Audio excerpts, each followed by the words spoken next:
if we'll ever know, the fact that we feel very comfortable in saying that the individual that was driving on the interstate said that he did not see that car. It wasn't a situation where you cut off somebody or somebody's, tailing you.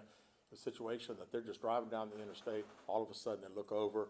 This guy's got his window down and he has got a handgun pointing at him. And again, I would say thank goodness for his quick reaction to put the brakes on real fast, that when he heard those gunshots that the individual missed him. So really, we have no idea. How many officers are on leave? How many officers fired? 2, yes. Has he been cooperative with questions from you all? We have not talked to him at all. Are you all aware of any mental issues that he may or may not have? I'm not aware of any, no ma'am. And so just as a police chief, I mean, this situation was grand. I mean, with everything that's been happening, how do you feel knowing, your officers were in that kind of situation, and, what did it feel like that day? Well, yeah, to be honest with you, as a police chief for almost 18 years, I think about it all the time.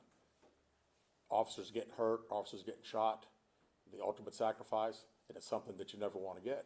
And I got that phone call that said, I think we've got an officer shot. And I can tell you, my heart went to my throat. It's something that I don't care if you hear it once or twice, it's just something you can't ever get used to.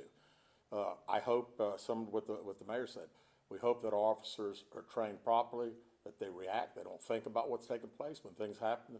These things are so quick, they happen so fast, that we hope that the training kicks in, and I think it did this time. I think our officers responded very, very quickly, especially the officers that weren't on the scene, to be able to control the area, make sure that that scene was contained, that the suspect didn't have an opportunity to get away.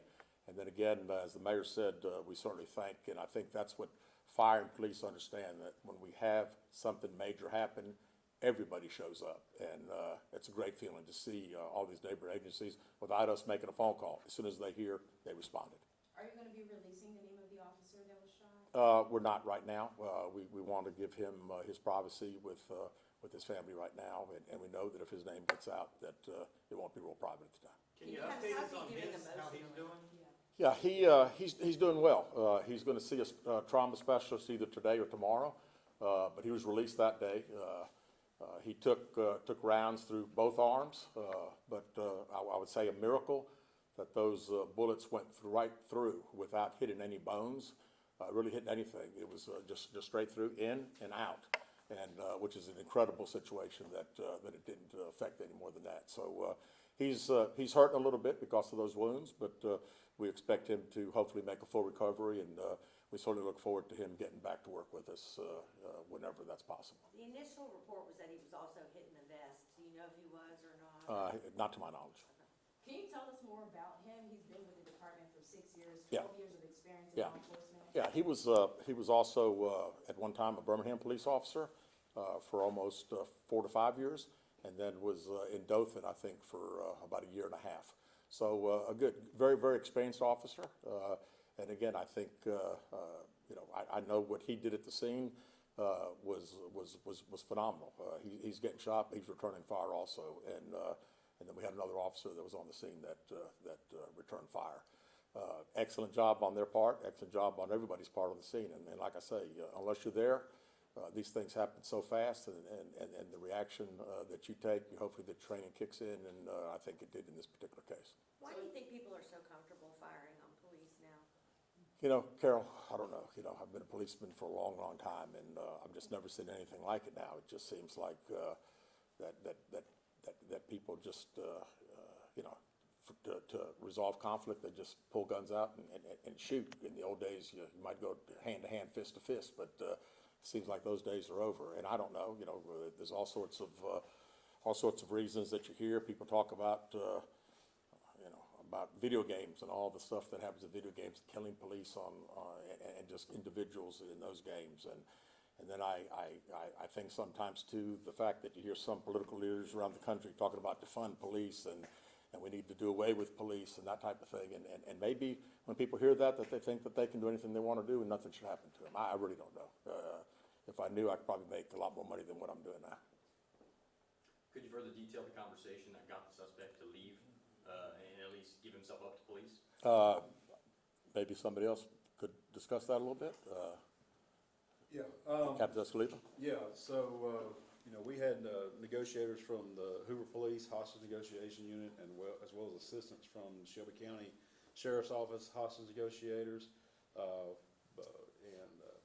having them on the scene. We were also getting some information from the suspect's family at that time, and it was really a collaborative effort to resolve this thing as peaceful as possible. And so through those efforts, we were able to finally get him to surrender peacefully and get treatment for his wounds as well. Was he communicative during the negotiations or no? Not to my knowledge, no. And just confirming, there was only one individual that was arrested that day. That was the individual that was walked out by police. There wasn't anybody else, correct? Yes, that is correct. Can you confirm any sort of a record of the individual, Lucas, the fellow arrested? Yeah. Past record? I'm not familiar with it. Are you? No, I'm not familiar. In previous. Yeah. Yeah. Can I ask the mayor another question? You may, if the mayor would answer. Getting the chief's thoughts on, there has been a rise, especially this past year, in officer-involved shootings. You say you're concerned about that and that troubles you. Has the city of Hoover, have you all talked of doing any more to take matters, do anything to Sure. further protect your officers? Yes, we have. You're standing in a really state-of-the-art facility right now that that our officers can go into. There's a training room that they can go into and put them. It's like real-life situations, so it teaches them. As the chief said, you need to be able to react, not to think about what you're doing. But so that does a great deal to help our officers and prepare them for these types of situations. We are going through an incredible accreditation process where every SOP that the police department has is being scrutinized and looked at, rewritten, and it's going to be evaluated by a national organization to see that we're doing the right things. And I think actually we go next month to receive that accreditation in St. Louis. So we place a lot of emphasis on training our police officers. We know that it's very, very important. And we're going to continue to make sure that we support that in every way we can. And have you heard from the community concerned about the safety of Hoover? Because I know they were really engaged, the Hoover community was really engaged during this whole process. Yeah, well, so, it was really amazing to me how quickly our community locked into what was going on and the sympathy and the prayers and concern for our officers. And that's what you see in Hoover. You see that kind of support. And I wish that kind of support was all throughout the country. And I think that really most people probably feel that way, but maybe they're not letting our officers see that. And then you see the rise in gun violence, not only against police officers, but just the way people are resolving their conflict now is with guns. And I don't think it's a gun problem. I think it's a personal responsibility problem. So we'll see how it all plays out in the end. Thank you. Thank you, guys. Appreciate it.